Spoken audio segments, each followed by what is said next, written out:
आज मी तुमच्यासोबत चिकापासून खरवस कसा बनवायचा ही रेसिपी शेअर केली आहे। ही खरवस बनवण्याची रेसिपी मी कुकरमध्ये केलेली आहे। रेसिपी आवडली तर व्हिडिओला लाईक आणि चॅनलला सबस्क्राईब करायला विसरू नका। खरवस बनवण्यासाठी हा अर्धा लिटर चीक आहे। चीक पातळ असल्यामुळे इथे मी चिकात मिक्स करण्यासाठी अर्धा लिटर कच्चं दूध घेतलेलं आहे। आता दुधामध्ये चीक मिक्स करून घेऊया।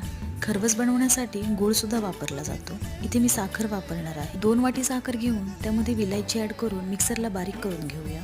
अशा प्रकारे बारीक पावडर केल्यानंतर दूध आणि चिकामध्ये बारीक केलेली साखर पावडर मिक्स करून घेऊया। व्यवस्थित मिक्स करून झाल्यानंतर इथे मी कुकरमध्ये 1 ग्लास पाणी टाकून त्यामध्ये स्टँड ठेवून 2 कुकरचे डबे घेतलेले आहेत। दोन्ही डब्यांमध्ये खरवसाचं मिश्रण ऍड करून त्यामध्ये जायफळची पावडर ऍड करून कुकरमध्ये दोन्ही डबे ठेवून त्यावर झाकण ठेवून कुकरच्या 8 शिट्ट्या करून घेतल्या।